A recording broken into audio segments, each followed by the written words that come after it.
இதற்காக எந்த வழிகளில் எல்லா மனிதனையும் பலப்படுத்த முடியுமோ அந்த வழிகளில் எல்லாம் இறைவன் தன்னை முழுவதும் வெளிப்படுத்துகின்றார். கடவுள் தரும் இந்த பேரிலக்க முயற்சி பலன் பெறுகிறதா என்பதை சிந்தித்து பார்க்க இன்றைய வாசகங்கள் நம்மை அழைக்கின்றன. மனிதன் இதை ஏற்கும் போதும் உதறி தள்ளும் போதும் கண்டு கொள்ளாத போதும் கடவுள் மனம் தளர்ந்து விடுவதில்லை. மாறாக அவர் மீண்டும் மீண்டும் மனித பலவீனத்தை உணர்ந்தவரால் வாரி வழங்கும் தனது கொடைகளை தன்மை வெளிப்படுத்தி கொண்டிருக்கிறார். கடவுளின் இந்த தாராள உள்ளத்தை நாம் எந்த வகையில் பயன்படுத்துகிறோம்? முதல் வாசகம் மழை நிலத்தை நனைத்து வேலை செய்கிறது. இறைவாக்கினர் எசாயா மொழியிலிருந்து வாசகம். அதிகாரம் 45 இறைவசனங்கள் 10 முதல் 11 வரை. ஆண்டவர் கூறுவது, மழையும் பனியும் வானிலிருந்து இறங்கி வருகின்றன. அவை உழைப்பை நனைத்து முளை அழுத்தி வளர செய்து விதைப்பவனுக்கு விதையும் உண்பவனுக்கு உணவை கொடுக்காமல் அவர் திரும்பி செல்வதில்லை. அவ்வாறு என் வாயிலிருந்து புறப்பட்டு செல்லும் வாக்கும் இருக்கும். அது என் விருப்பத்தை செயல்படுத்தி எதற்காக நான் அதை அனுப்பினேனோ அதை வெற்றிகரமாக நிறைவேற்றாமல் வெறுமையாக என்னிடம் திரும்பி வருவதில்லை. இது ஆண்டவர் வழங்கும் நல்வாக்கு.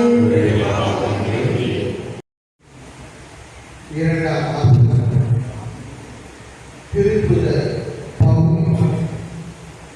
ரோமையருக்கு திருமுகத்திற்கு வாசகம் 2ஆம் அதிகாரத்தில் 18 முதல் 23 இறைவசனங்கள் கூடிய சகோதர சகோதரிகளே, இக்காலத்தில் நாம் படும் துன்பங்கள் எதிர்காலத்தில் நமக்காக வெளிப்படப்போகிற மாற்றியோடு ஒப்பிட என நான் எண்ணுகிறேன்.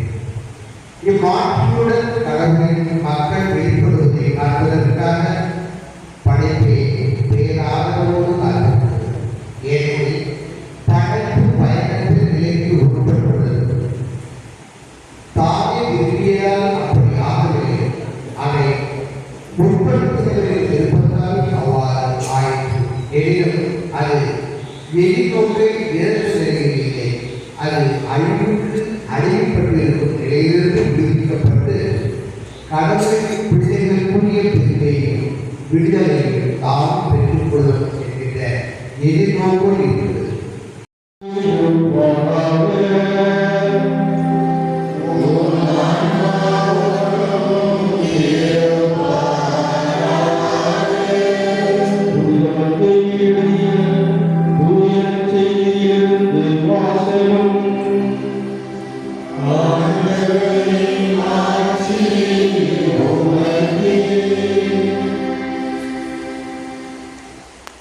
அக்காலத்தில் இயேசு வீட்டிற்கு வெளியே சென்று கடலோரத்தில் அமர்ந்தார். மக்கள் பெருந்திரளாய் அவரிடம் ஒன்று கூடி வந்தனர். அவர் படையில் ஏறி அமர்ந்தார். திரண்டிருந்த மக்கள் அனைவரும் கடற்கரையில் நின்று கொண்டிருந்தனர். அவர் ஓமையின் வாயிலாக பலவற்றை குறித்து அவர்களோடு பேசினார். விதைப்பவர் ஒருவர் விதைத்து சென்றார். அவர் விதைக்கும் பொழுது சில விதைகள் வழியோடு விழுந்தன. பறவைகள் வந்து அவற்றை விழுங்கிவிட்டன.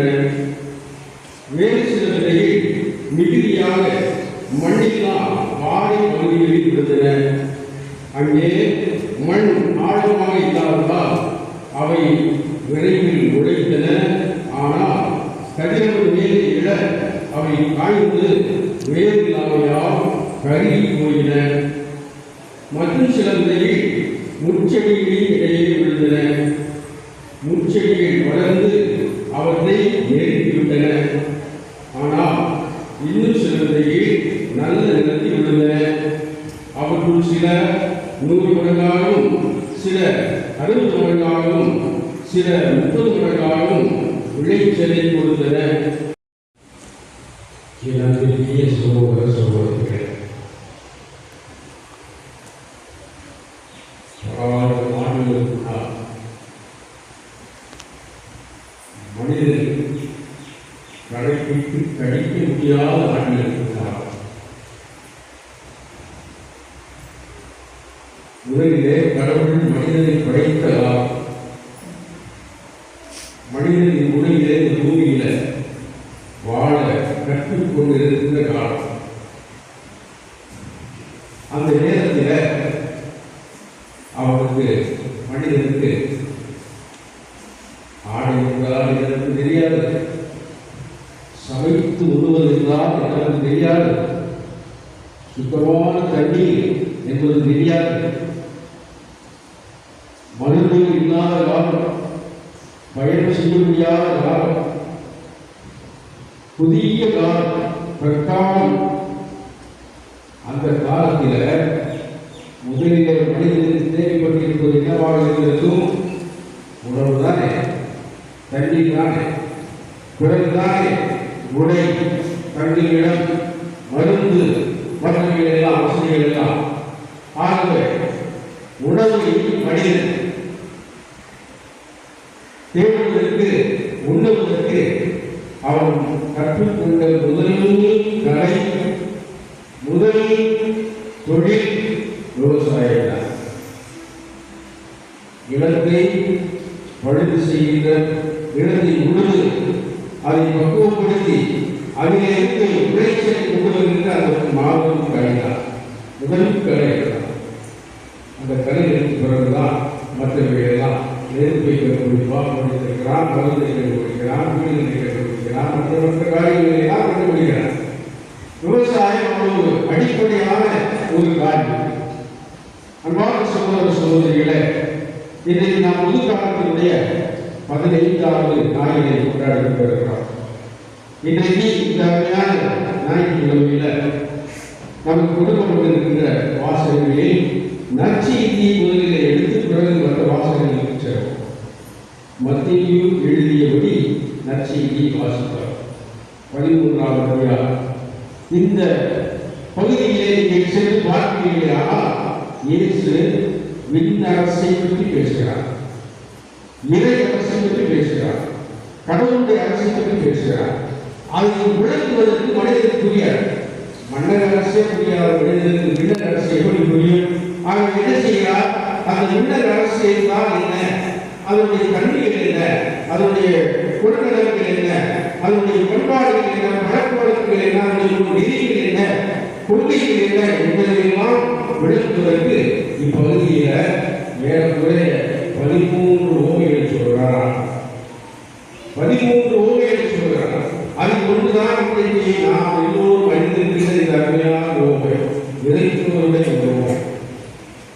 விதை, நிலம், தண்ணீர், களை, விளைச்சல் என்றெல்லாம் நாம் இன்னைக்கு இந்த நற்செய்தி பகுதியிலே வாசிக்கிறோம்.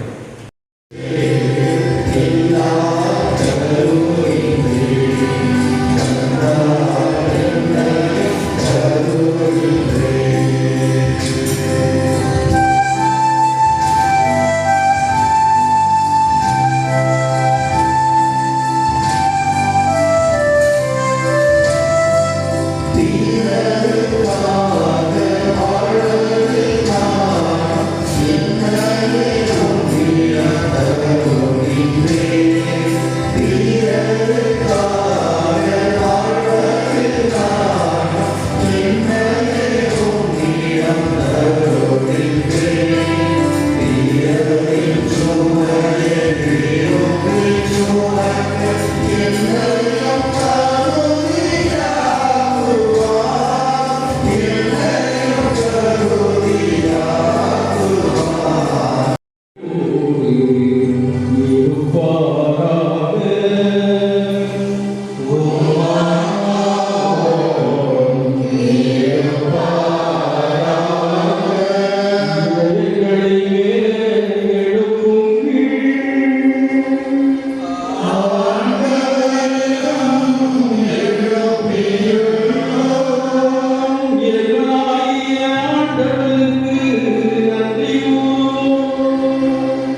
வேளையிலும் நாங்கள் உமக்கு நன்றி செலுத்துவது மெய்யாகவே தகுதியும் நீதியுமாகும். எங்கள் கடமையும் மேற்கொள்ளிய செயல்பாகும். ஏனெனில் பாவம் வழியால் வெகு தொலைவில் அகன்றிருந்த உம் பிள்ளைகளை உம் திருமகனின் இரத்தத்தாலும் தூய ஆவியாரின் வல்லமையாலும் உம்மோடு இன்னும் ஒன்றிணைக்க திருவுளமாடி இவ்வாறு உமக்கு மூன்று கடவுளில் ஒன்றிப்பால் ஒருங்கிணைக்கப்பட்டு கிறிஸ்துவின் உடலும் தூய ஆவியாரின் கோயிலுமான திரு அவையாக திகழச் செய்தீர். கற்பழிக்க நாங்கள் முன்னுடைய இந்த காணிக்கைகளை அதே ஆவியால் உயிர் கொடுத்த உண்மை தாழ்மையுடன் கொண்டாடுகிறோம். இவ்வாறு உன் திருமணமாய் நாடு இயேசு கிறிஸ்துவின் உடலாகவும் இரத்தமாகவும் இவை மாறுபடுவாக. அவர் படித்தவாறு இம்மறை நிகழ்வுகளை கொண்டாடுகிறோம். ஏனெனில் அவர் காட்டிக் கொடுக்கப்பட்ட இரவில் அப்பத்தை எடுத்து உமக்கு நன்றி செலுத்தி ஆசி வழங்கி அதை விட்டு தம் சீடர்களுக்கு அளித்து அவர் கூறியதாவது, அனைவரும் இதிலிருந்து பெற்று உண்ணுங்கள். ஏனெனில் இது உங்களுக்காக கையளிக்கப்படும் என் உடல்.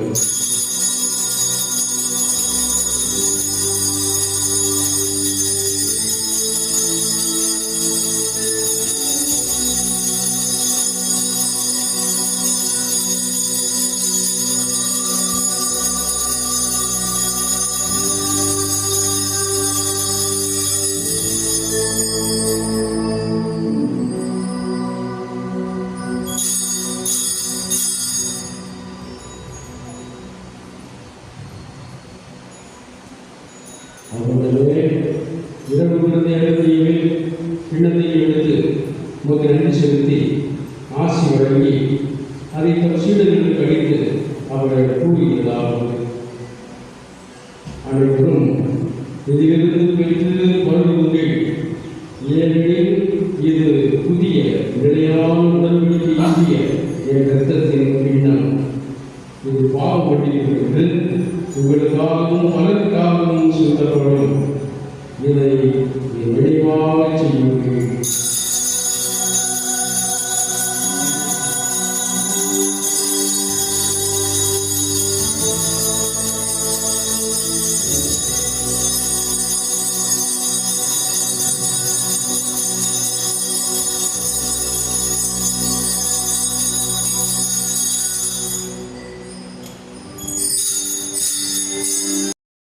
இதோ மாணவரால் இயேசு கிறிஸ்து இறைவனின் செம்மறி உலகின் பாவங்களை போக்குகிறார். செம்மறி விருதுக்கு அழைக்கப்பட்டோ பேர் பெற்றோ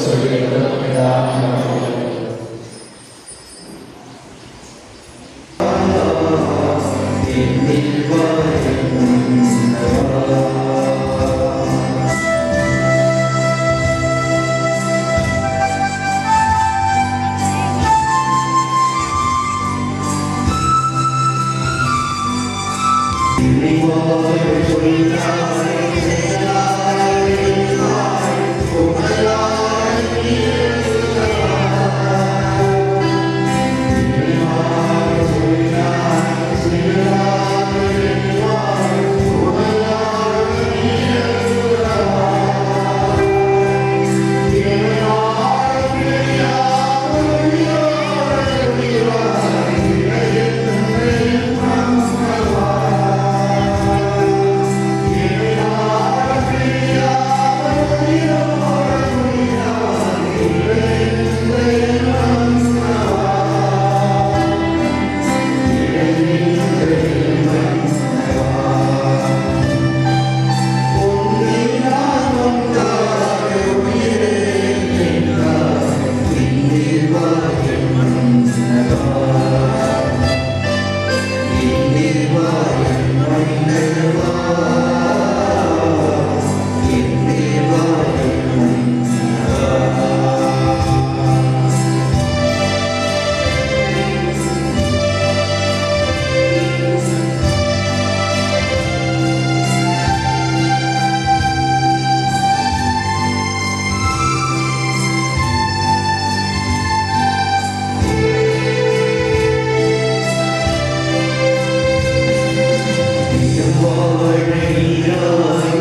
அவர்கள் மீட்பளிக்கும் பயன் எங்களில் வளரச் செய்வீராக. எங்கள் ஆண்டவராகிய கிறிஸ்து வழியாக உம்மை மன்றாடுகின்றோம்.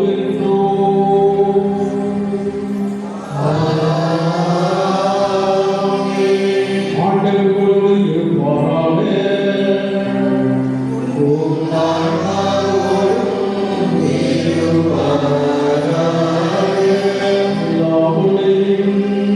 தந்தை மகன் தூய ஆவியானவர்களை ஆசீர்வதிப்பாராக.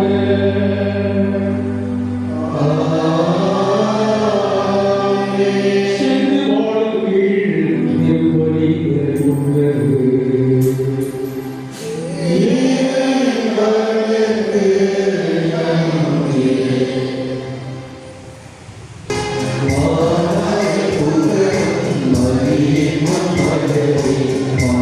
Thank you.